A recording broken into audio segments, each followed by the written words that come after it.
Etumba ya Congo, c'est les faisalités. Etumba na Kagame, c'est les faisalités. Obitumba oyo, c'est les faisalités. Ba oyo, c'est les faisalités. Oyemba ya Congo, c'est les faisalités. Bitumba na Kagame, c'est les faisalités. Obitumba oyo, c'est les faisalités. Obitumba oyo, c'est les Obiso toboyi bino bando kyoyo etalandenge bobo mi Congo.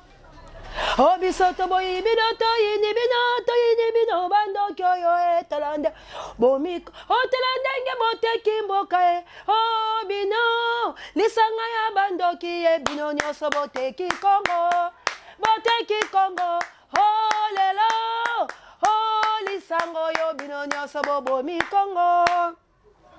Mbote bonjour na ngonga oyo bokolanda biso na émission Yambokolo Malelo ezwi ezali émission moko oyo to chabongo na chaîne à Libération Océan du Congo et pai wapi tozalaka ba Kongomani et pai oyo to panzaka to sasaka et pai oyo to belaka moto ya papa le moloto ekita ezikisa misala nyonso ya baloki ya ekolo Congo et pai oyo to sensibilisaka to conscientisaka to mobilisaka to salaka éveil patriotique esika oyo tolongolaka peuple congolais na bolema et pai oyo to tchaka litono na nzete po ete tobenga yango malamu et pai oyo to salaka mosala ya Jean-Baptiste esika oyo to akabongo basinzili kobetaka mbela koloba ete tango ezali mabe boteleme po ete tolata molato mo etumba epai oyo totelema ferme fidèle okola bakuke pona kozela lisekwa ya République démocratique du Congo. Epai oyo tomokundolaka maloba ya nkoko la biso le laboureur oyo aloba la biso bêcher fouiller ne laisser ni place que la main repasse. Ezui la monte religieuse. Ezui et comme la bino na États-Unis d'Amérique équipé pour la terre pe manananga na kunya dolanga. Ezui na Angleterre yanga mokonzi pe et comme la H limbisi mwa moke ba loki ba kokoto ba kobima lokola Charlie ako bebisa kasi ako zwa biso te. Ezui na Angleterre epai yanga mokonzi. Ezui ekomela bongo Achille Mave molongani ya mama Mireille Mave peli botela ye mobimba na Angleterre. Ezui ekomela Désiré Botuna na mama Elisabeth Botuna na Australie pe papa langa G3 plutôt. Ezui ekomela bongo Big Daniel Ngenda petit frère propre Zola prompt rétablissement na Canada epai ya papa Alfred na mama Clarisse, pourquoi pas Jolie qui est dit maman Vava Basi Yanguya. Ezui na France Yanga Mokondi, hein, le number one océan de la presse congolaise Juka homme ponanité et comme la papa Michael pe maman Célestine wana na plus trondé Basi Yanguya ba maman missionnaire, pourquoi pas Anita Babe il faut que yo motope ba koko ya Lumumba banoko langai. Ezui na plus 49 na akene pa ya la chabienne qui la met John d'État l'otaki tumba bokila lokondo et femme pekato. Ezui ekoma bongo na Autriche et pas ya mona mère Debrino. Ezui ezo makolo ya na ngai grand frère propre Apollinaire et pourquoi pas la plus 49 et pas ya Claude Montana kasongo ya moto basenza kilamba basenza ka mibali basenza ka basi kasi bayaya te. Ezo bongo na plus 33 yangai jolili batombo wana balibota bya océan congolaise ekibambango bisika ya soleil bongo ke na Angola et pas ya mamour d'Angola na mokitene Florence ya Matondo Mido esika oyo libota ya océan pe ya libongo baike oyo bavanda na Kenya. Bana Kenya balobi océan de la presse biso na yon toku na toku nzoto na nzoto soki oboyi biso to kokita la République démocratique du Congo po ya boyena ntomona te ba Kenya on est ensemble. Ezui ya mokolo mo lelo tokoloba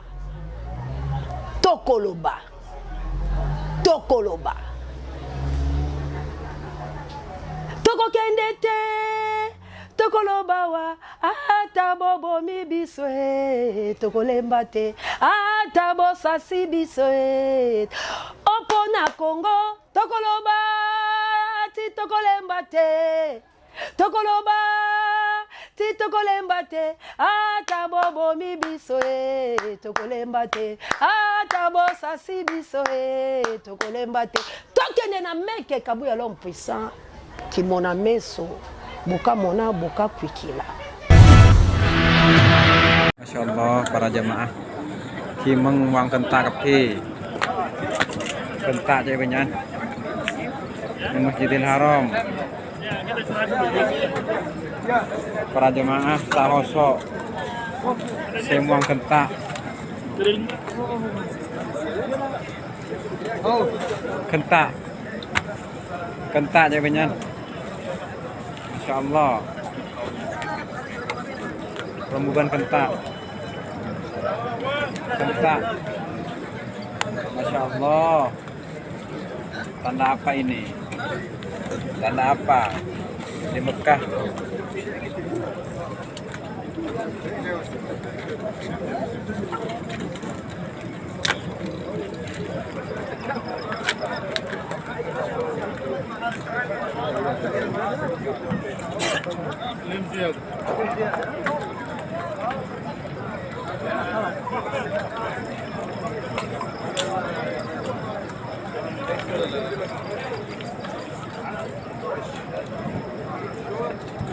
Sina Guillaume Ngangulau wana bana ya Nzambe bana tata mabolongo la sepo ete Congo ekende liboso Congo ekozonga mobimba méchant ezali la République démocratique du Congo coordination ya lamuka o esimbami na mona mboka Paulin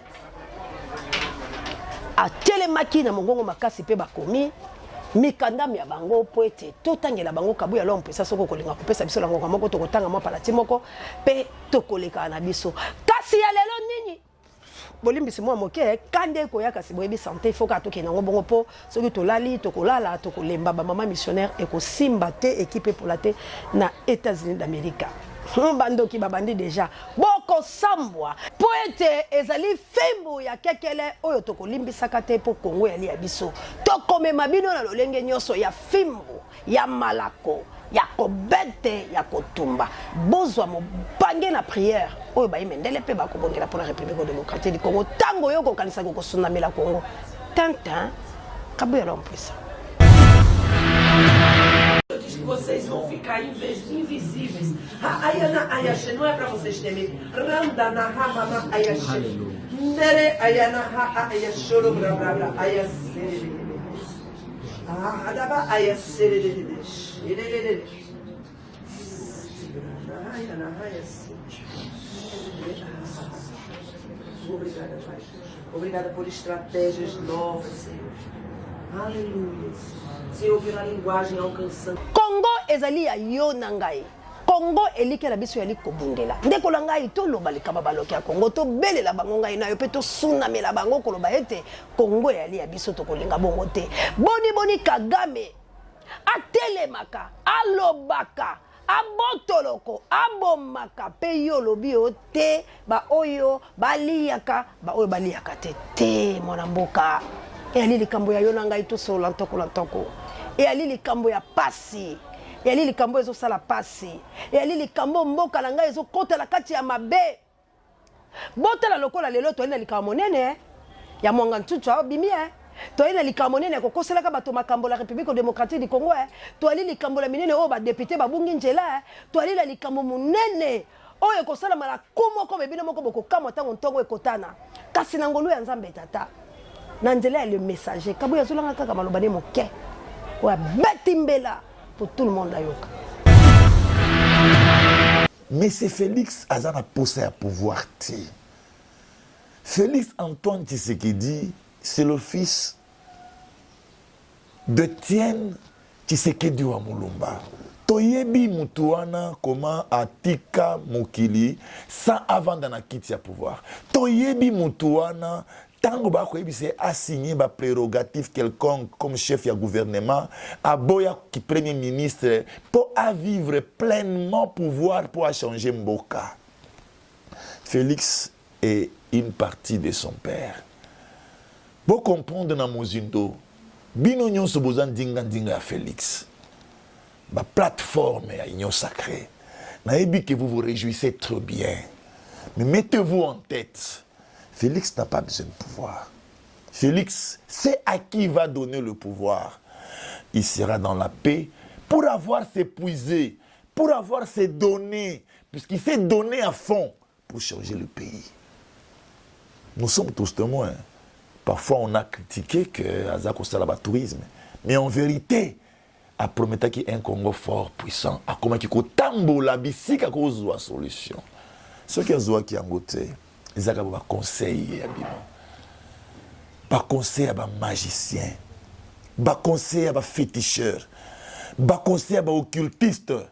Mutoza na plein nzambe aza séduit abimi na conseil nzambe akena ba conseil oyo utana bato magie et ça la ka Félix azi obstacle na moment oyo aza posé à pouvoir te botika Félix kimia ayoka kabino mais a réfléchir ka kati na ye na mozindo ya kati na ye aza ba genre bato oyo aza capable à démissionner puisque nous connaissons son sang. Na pesibi nos conseils. Botika Félix Kimia. Aza Congolais, conscient, a osala examen de conscience. Atala nanya kopé sa pouvoir pour nos changements en boka. Ayebi que c'est la pensée divine qui va primer. Na pesi son message, na président Yasseni. Les enjeux des élections électorales 2023, ils sont différents dans l'élection. Je vous dis, bakake et kosalema. Je vous dis, bonzambe et komoni samba. Comme etika la komoni samba tena mokili. Teoka ba histoire ya Égypte, ndenge bato bakufa, ndenge maye koma rouge. Je vous dis, pour la RDC, oezali bisika ton na esengele vanda. Aza capable de tout, tous à la prudent. Bande Kolangai, to bunde la République démocratique du Congo. To bunde la République démocratique du Congo. Na le kalanga moi rapide, pambate, et sengeli tout tanga yoma moke, et bongo, to zonga la makamla biso motuya, o to ali ko sensibiliser pambate, biso na lelo, et ali sensibilisation pour to ko kenena biso kaka. Ko talaka makambo ya Congo to lukaka lolenge nini bato ya bapaya to banani o bako koto balengi biso basunga biso pona makambo to aliko sala to kotanga yango moke po ete mokanda yango bako chela bino na lati pe maneti ya miso te boko yambanga bobe lolenge wana balobi bongo coordonnateur la Mouka coordonnateur ya la Mouka actuelle boyebi ezali bongo mona mboka Polemboma oyo ya nouvelle élan po ete nouvelle élan mutu ezui likambo yango atako bato lo poto pe ali ko sala biso pasi na bato ya mayele la biso bato ali babelole to ali bobelo lengo moko bilingwanaka po ete ba lo poto musu bato bakomelaka biso ya malamu te deba ya ko sala ka ya mikanda wana etali kaka bato bakolia kanyaka la politique ya lokuta oyo bako aboutir nango te biso to ko lekala biso nzela po ete mikanda pe lo poto ya lipasi na bato ya mayele pe bato bali mayele te kasi soki na silisa na kocha moto moko ya mayele na mikili ya bapaya nini alobi na biso po ete biso toyoka na banzi yango pe ko clôturer biso balobi boye les coordonnateurs la Mouka coordonnateur actuel oyo boyebi coordination ezali bongo na ngambo ya nouvelle élan président Polemboma nda Simbiyenda ata ko mwa bilobele ekolobama kasi biso toleka na kotanga mongolo to ya mokando bango bazongisi Kagame déclaration de la Mouka sur le propos expansionniste de Paul Kagame, président de la République du Rwanda. 1. La Mouka a suivi avec indignation et consternation les discours provocateurs de M. Paul Kagame, président de la République du Rwanda, à l'égard du peuple congolais et de son territoire en violation de la charte de l'Union africaine, principalement à son article 4, alinéa B et I, sur l'intangibilité de frontières existant au moment de l'accession à l'indépendance. 2. La Mouka déplore le laxisme du gouvernement face à cette énième provocation de M. Paul Kagame. 3. La Mouka invite le peuple congolais à une vigilance tous azimuts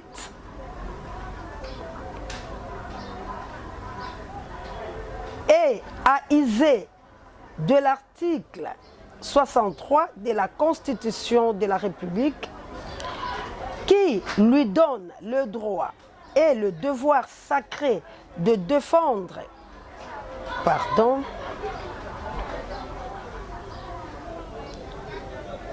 article 63 de la Constitution qui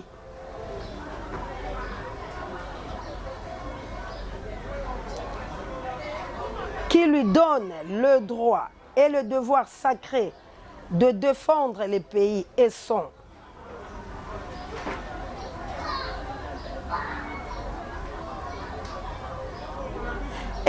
intégrité territoriale face à une menace ou à une agression extérieure, car l'heure n'est plus aux jérémiades, mais plutôt à une sursaut patriotique. 4. L'AMOCA réitère la mise en application du commandement d'Adolphe Mouzitou du 30 octobre 2022 pour gagner la guerre contre le Rwanda, à savoir A. Organiser la sécurité du territoire national et la résistance populaire. B. Soutenir dans l'unité les forces vives de la nation et le FARDC qui se battent au front contre le Rwanda. C. Ne négocier ni avec le Rwanda, moins encore avec le M23, mais avec leur maître. 2. Identifier les exfiltrés, toute personne infiltrée dans nos institutions, nos forces de renseignement et dans notre armée. Et punir tout acte de détournement de solde de nos vaillants soldats et radier conformément à la loi tout fonctionnaire qui se rendait coupable de détournement de soldes destinés.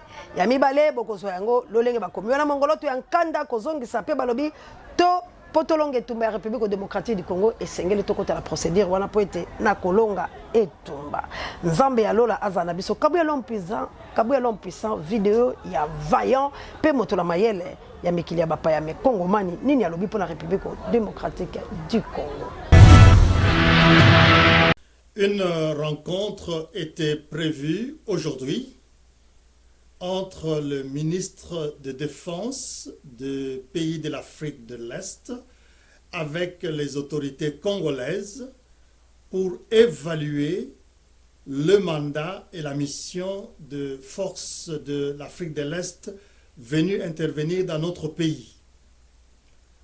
Cette réunion n'a pas eu lieu parce que le ministre des autres pays n'ont pas répondu à l'appel du gouvernement congolais à Goma.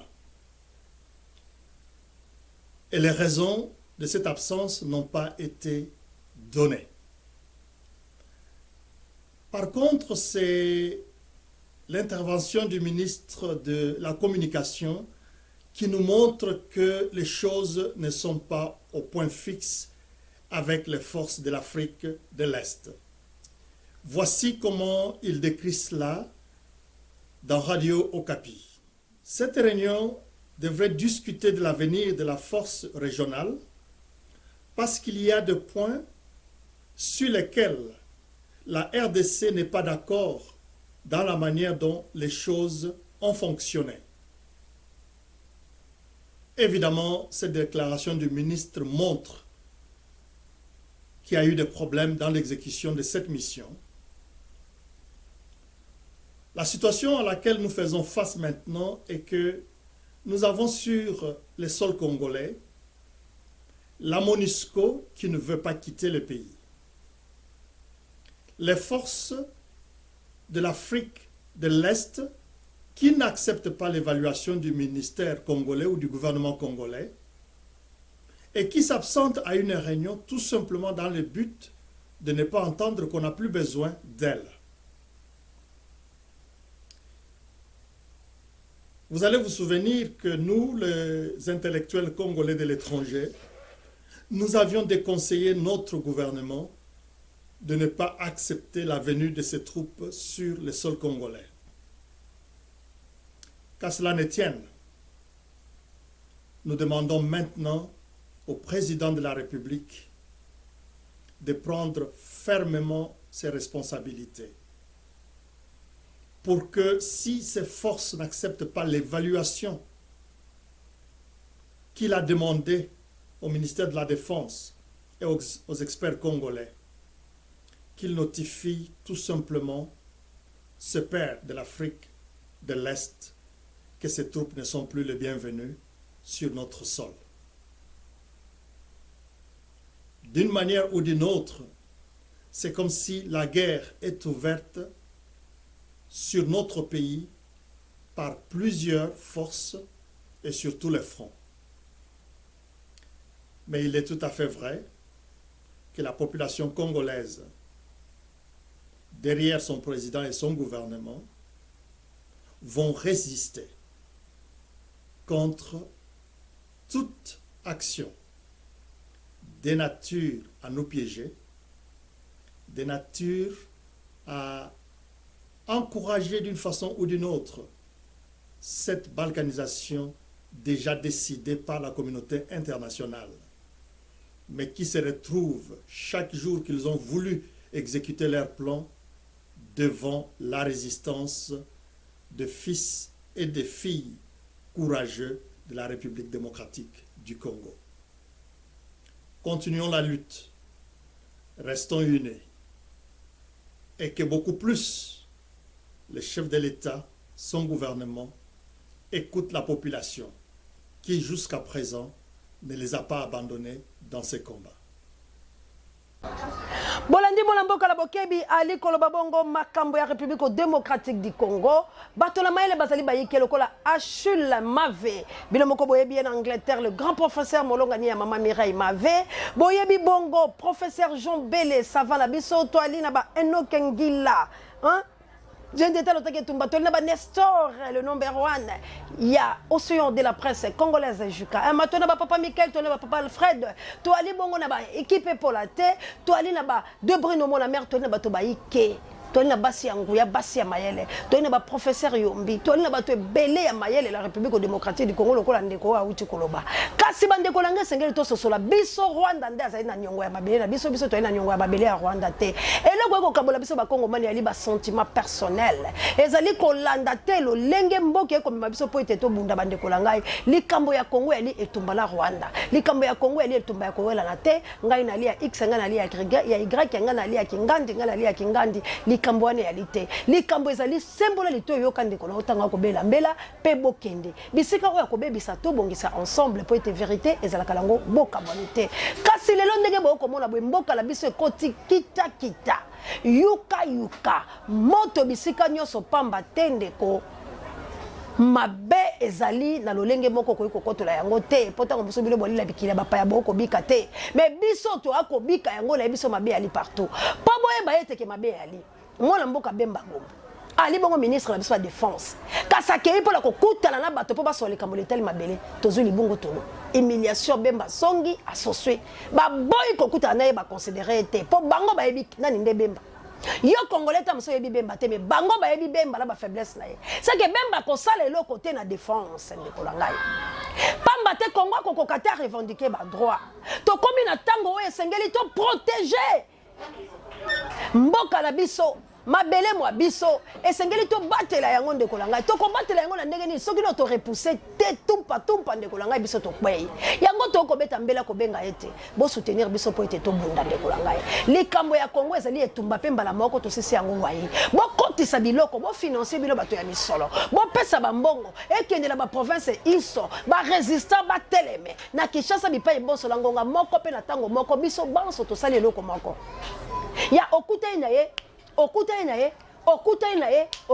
pe bango na bakokima pe bakobanga to ko négocier ce ko malamu mais tango biso to ali faible loboko la biso yali na se nyoso ya biso esimbami bobe na bango yo ndimi ete bango to kolonga likambo lelo yo Kagame komi soko pointer doigt na ye na bolole ya ndeko na ye po ete ba ko sala lisusu génocide oyo basalaka na mboka na biso ba Rwanda na Uganda OK biso la ba Uganda ba beleza ali ya ba Congo man ba Uganda ba li na mabele na biso la ba to la kisaka bilo frontière boko mona ka DGM na biso evandi awa pe ya bango awa pe nzete mutekaboli na Rwanda memema to kataka bobe na Singapore komi na Rwanda c'est que bango ba na mabele te ba bele ali ya Congo Léopold D nde moto asalaka makamala po bango bazwa ndambo pe ba koti ba kotangisa na bitelo ya bango wuta na bitelo bya CP ali koloko bakala bana bango ete mabele na bango ezali na Congo c'est que mona nyoso mona Rwanda tango akokola ebete so na kiti na Congo la kobunda pona zo mabele mangai po ba ebisi ete biso to gangiste mabele mabango mais awa boko te habitelo te awa boko la kisabana biso yina Kabuya poete Kabuya akoloba makaba fayu na lolenge ya malamu te yina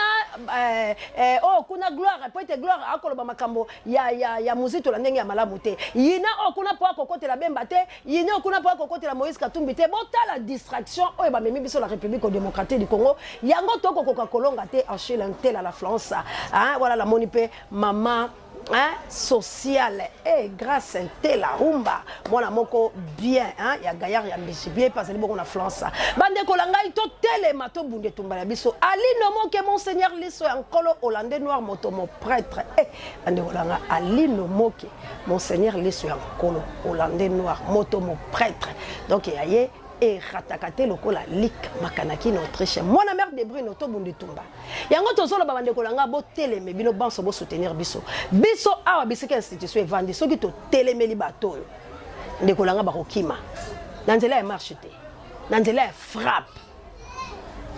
ya frappe bande kolanga parce que il faut to buka bikeko ezali à la République démocratique du Congo.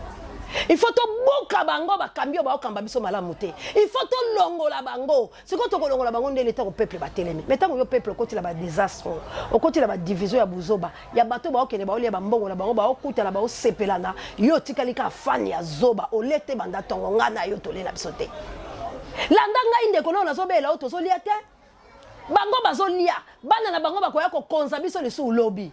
Ndeko nanga kaka bana ya wana nde bato ba okonza biso lobe okoyoka mona légère azongi akomi sous député a martelé yo okoyoka lisusu koko ya Félix akoya akomi sous chef awa soki yo bundi te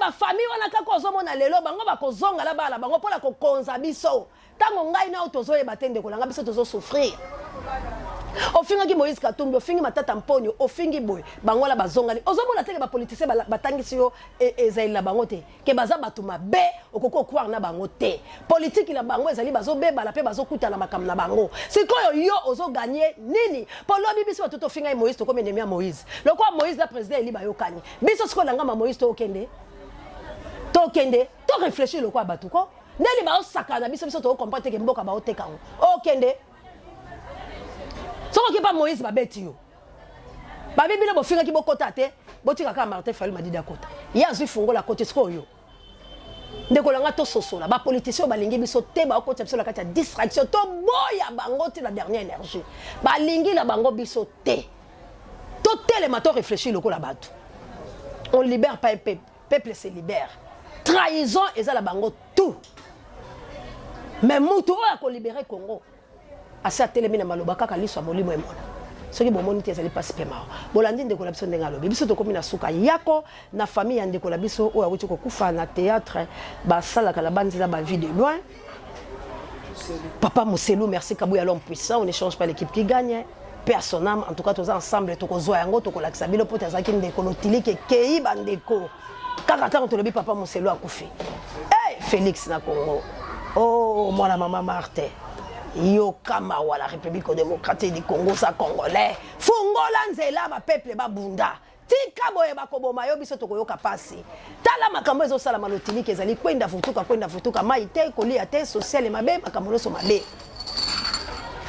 peuple congolais papa moselo akufi boyamba biso bongo mpo tokomela biso na suka pasi mpe mawa na libota ya Jésus de nuance soki bafamille africaine boza bandoki boye ezali pasi orligola yo oyebani te ndeko no fere mitamemi na poto o violaka mwana ya mwasi na yo balingi bakanga yo kaka fere mitabomba yo mais comment Yudas Yudas te kaka yese mama batona bayebaki Yudas orligola oza Yudas gi gola akufi gi azaki mutamatos azalaki mutaba ba Pierre azalaki mutakomela ba makaya oya makasi et puis azalaki mutu o yemoko akendaki aluka pe succès na lolengela ye faire conseil ezali longola ndeko no tout na administration na yo sala yo moko poza la bien lelo bimi mabe poza Joseph Alibota na yo ete ya pe artiste nyonso soko za koyemba kabela ndeko lo meko tia pembe na ote na musala nyonso comme nous sommes des africains toza bato mitema malamu te soko zuma mbongo lo ndeko kabela bandeko meko pusa ete pembe na yo soko talise sekele boyoka orli alobi faki faire sala biso lokola ba nani oyo kombo na ba banani badachu yaya onde jaloux ya leki na yo onde motema mabebo he Hervé Gola courage déstabilisation on la campagne nango simbité po bato bayebi gi kisi oui ekoyo kozala po musique etambola nango bongo mais oyo basaili olelo eza campagne ya déstabilisation mais yeba ke nzamba lola azomatisa yo biso tosulusila biso tokei na biso kosala courage na libota ya bino nyonso matanga esala mamalamu lela ndeko na okolanda na bato te badongolo miso bamonani keba na libota la yo mais na suka okopambola bango ndenge Joseph apambolaki bandeko na ye